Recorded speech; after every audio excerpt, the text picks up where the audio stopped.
आज इस वीडियो में कुछ ऐसी टेक्नोलॉजीज और टेक्नोलॉजी से रिलेटेड प्रोजेक्ट्स में हम बात करने वाले जो कि अलग अलग कंट्रीज़ में जाके वो लोगों की ज़िंदगी चेंज करने वाले फ्यूचर में वो अपनी जगह बहुत ही यूनिक भी है। जल्दी से अब इस वीडियो को शुरू करते हैं।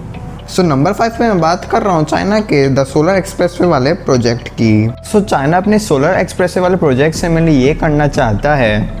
चाइना इस प्रोजेक्ट के अंदर एक ऐसी रोड डेवलप करने की कोशिश कर रहा है जिसकी मदद से जब कार उसके ऊपर चलेगी तो इस रोड की मदद से वो जो कार होगी ईवीज होगी वो वायरलेसली चार्ज होते जाएगी वो सेल्स की मदद से जो कि उस रोड के अंदर लगे होंगे। ये जो रोड है मैंने इन 3 चीज़ों से बनी हुई है। सबसे पहली चीज़ आपको दिख रही है ट्रांसपेरेंसी लेयर ब्लैक कलर वाली, उसका काम है अपने थ्रू से सनलाइट उसको पास थ्रू करने देना।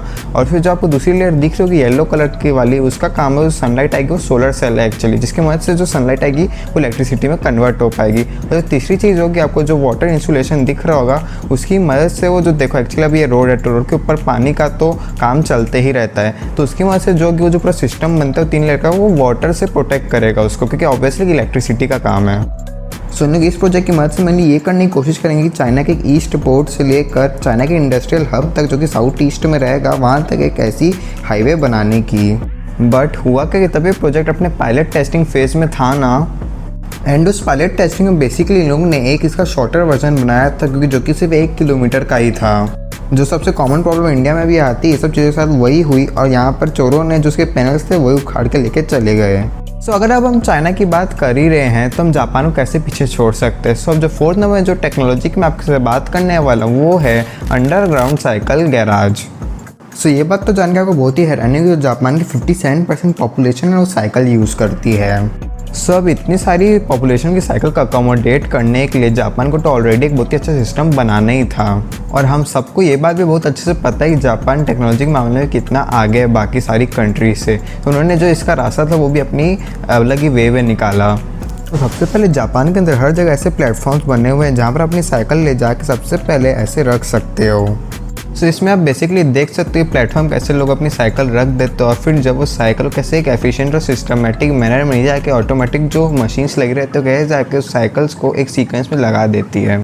और जापान में हर ओनर के पास ऐसा अपना एक यूनिक कार्ड रहता है जिसकी मदद से वो जो प्लेटफॉर्म रहता है उसमें वो कार्ड डालते हैं तो उनकी साइकिल अपने आप अंदर चल जाती है और वो जो कार्ड वो वापस डालते हैं उसको निकालने को उनकी साइकिल बाहर आ जाती है। एक बात तो माननी पड़ेगी जापान के लोग कुछ भी कर सकते हैं। वैसे ये टेक अगर इंडिया में आते तो इंडिया को भी इसकी बहुत ज़्यादा ज़रूरत भी है। आपने अब तक मोस्टली रोड पर चलने वाली ईवीज के बारे में तो सुना ही होगा, लेकिन मैं आपका क्या रिएक्शन होगा मैं आपसे कहूँ कि एक ऐसी ईवी भी एग्जिस्ट करती है जो कि हवा में उड़ती भी है।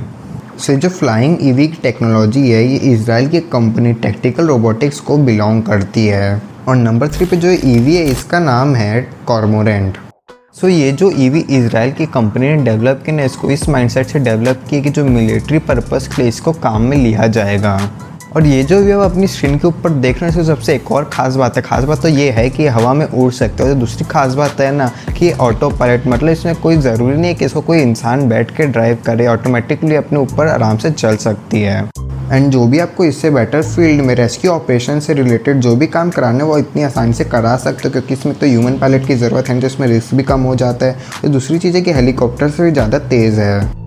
एंड अगर इसके वेट लिफ्टिंग कैपेसिटी की बात करी जाए तो अप टू 1000 पाउंड्स तक का वज़न उठा सकती है और ये ज़्यादा 2 लोगों को बड़ी आसानी से अपने साथ लेके उड़ सकती है। और एक चार्ज में जो ये रेंज देती है वो है 30 माइल्स की और जो ये स्पीड अचीव कर सकती है मैक्सिमम वो है 100 माइल्स पर आवर की। तो पर्सनली मुझे ये जो ईवी का ये जो मॉडल बहुत ही फ्यूचरिस्टिक लगा। नंबर 2 में जिस प्रोजेक्ट की बात करने वाला प्रोजेक्ट बिलोंग करता है गूगल का और प्रोजेक्ट का नाम है the project loon. Mainly Google इस प्रोजेक्ट के अंदर करना क्या चाहता है कि वो बलून्स की मदद से कैसा नेटवर्क बनाना चाहता है जिसकी मदद से जहाँ पर नेटवर्क नहीं पहुँच पाता है क्योंकि वहाँ पर टावर्स नहीं लगा जा सकते वहाँ पर वो नेटवर्क आसानी से पहुँचा पाए। एक्चुअली आप ऐसा कह सकते हो जो इसका कॉन्सेप्ट है थोड़ा स्टारलिंक से मिलता है।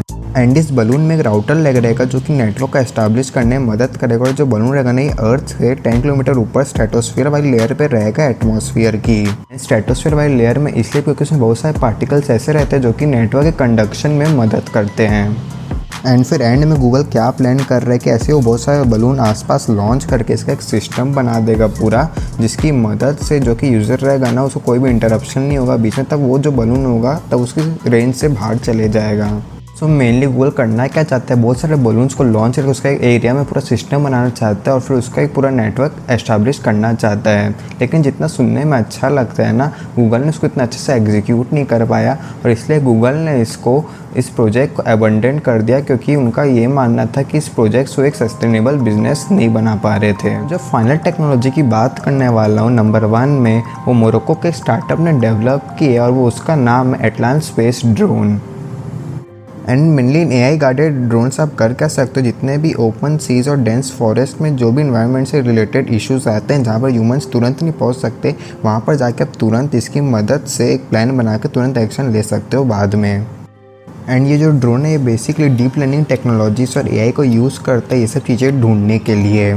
तो ड्रोन्स में बेसिकली किया क्या जाता है, पहले से इनको एक स्पेसिफाइड डायरेक्शन इनको बता देगा तुमको इतनी रेंज में जाना है इनकी AI की मदद से, और फिर AI की गाइड की मदद से इनको उन दिशाओं में भेजा जाता है वो एरिया को स्कैन करने के लिए, और फिर उस एरिया में उनके एल्गोरिथम से पता लगाते हैं कि किस टाइप का इन्वायरमेंटल क्राइम हो रहा है और अगर हो भी रहा है कि नहीं, और अगर होता है तो ये वापस अपने जो इनका सेंटर होता है वहाँ पर ये वापस सिग्नल भेजते हैं। तो कौन सी टेक्नोलॉजी सबसे सही लगी आप कमेंट सेक्शन में ज़रूर बताना। अगर गूगल में ऐसी सारी चीज़ जाने जो आपको नहीं पता होगी आप राइट वाली वीडियो क्लिक करके देख सकते हो। बाकी मैं मिलता हूँ आपसे अगली वीडियो में।